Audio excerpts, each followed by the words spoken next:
Nais kong sabihin sa inyo, there is not one family that has the monopoly of love of this country.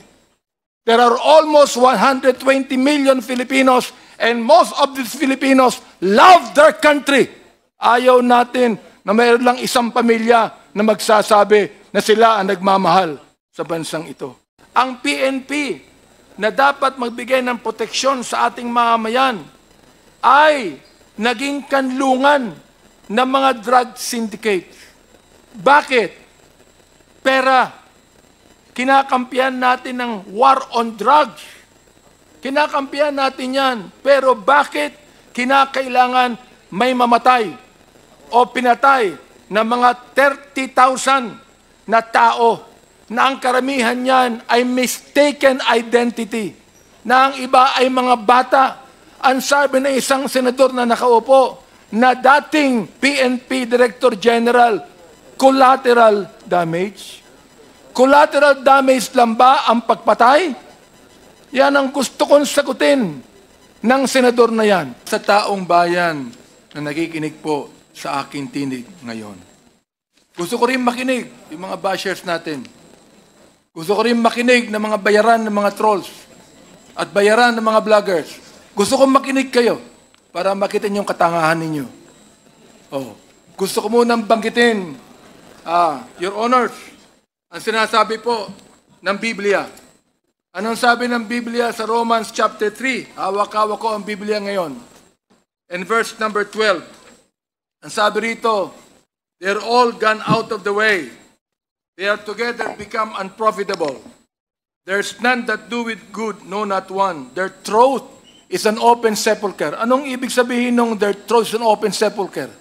Nanlalait, nang aabuso, nang iinsulto, nagmumura, naninira. Yan ang ibig sabihin ng their throat is like an open sepulcher. With their tongues they have used deceit.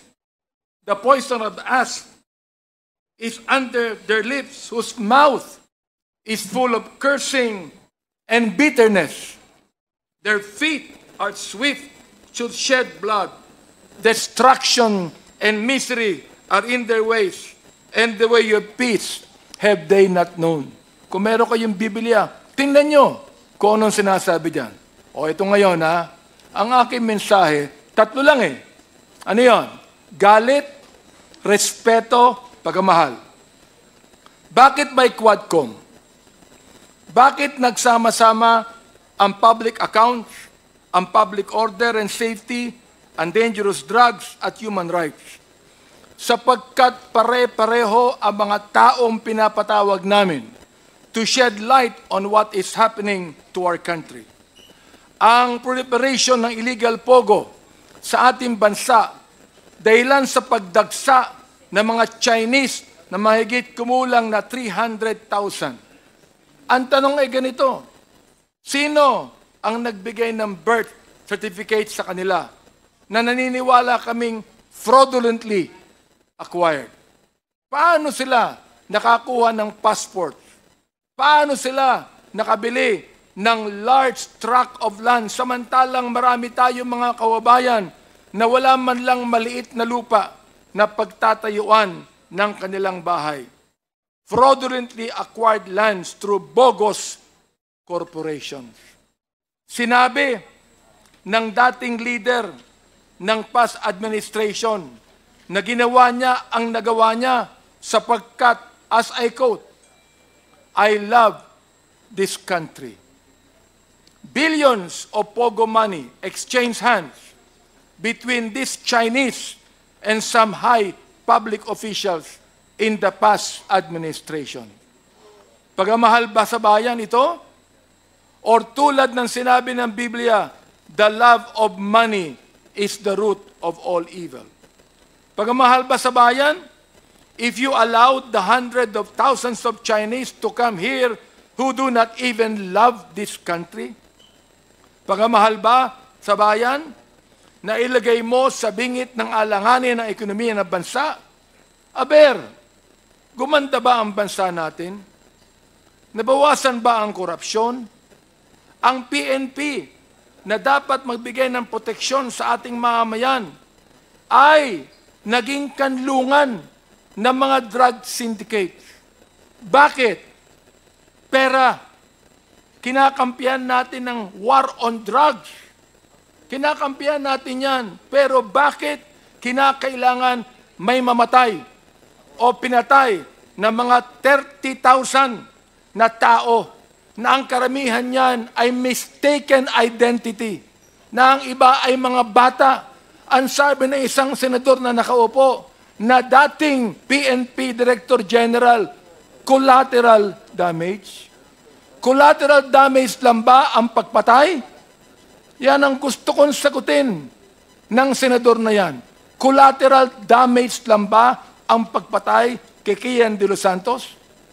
Collateral damage lang ba ang pagpatay sa isang 3 taong gulang sa Cebu? Collateral damage lang ba ang pagpatay sa isang 9 na taong gulang na bata doon sa Caloocan? Collateral damage?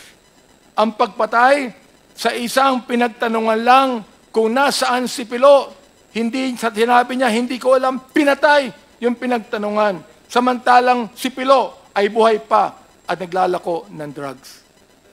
Collateral damage ba ang pagpatay sa isang driver ng tricycle driver na nagsakay ng drug pusher? Pinatay yung drug pusher, pero pinatay din ang driver ng tricycle.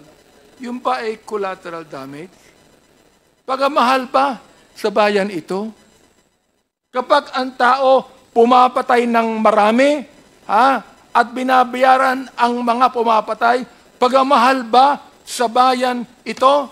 Nais kong sabihin sa inyo, there is not one family that has the monopoly of love of this country. There are almost 120 million Filipinos, and most of these Filipinos love their country. Ayaw natin na mayroon lang isang pamilya na magsasabi na sila ang nagmamahal sa bansang ito. Galit tayo. Bakit may Quadcom? Galit tayo sa masama na tinutulak ang bansa sa kasamaan. Bakit may Quadcom? Galit tayo sa Pogo o anumang sugal na lalong nagpapahirap sa ating bayan at nagpapayaman sa ilan. Galit tayo sa droga na pumapatay sa maraming ating kabataan. Galit tayo sa mga human rights violators. Ito man ay agents ng pamahalaan o NPAs o terorista o mga kriminal na naghahasik ng kaguluhan sa ating mahal na bayan. Hindi po tayo terorista. Ano po? Hindi tayo terorista. Hindi tayo komunista. Hindi tayo diktatorya. Tayo ay demokrasya na nagmamahal sa isang malayang bansa.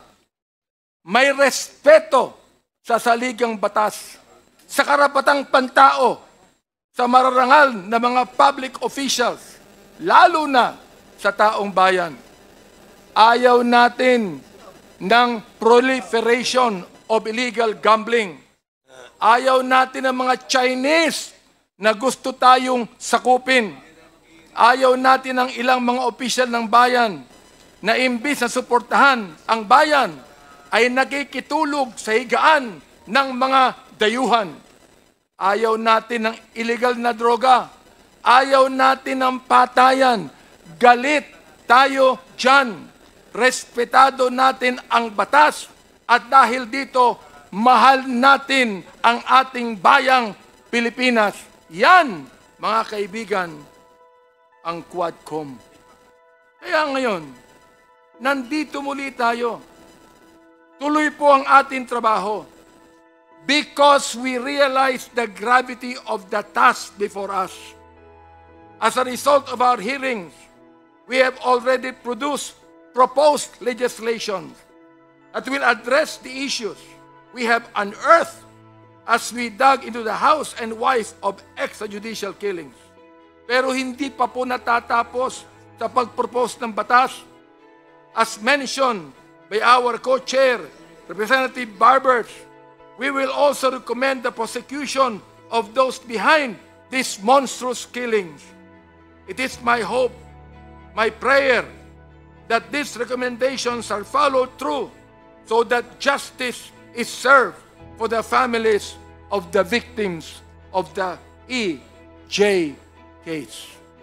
Maraming salamat po, Mr. Chairman, sa pagkakataong binigay sa akin.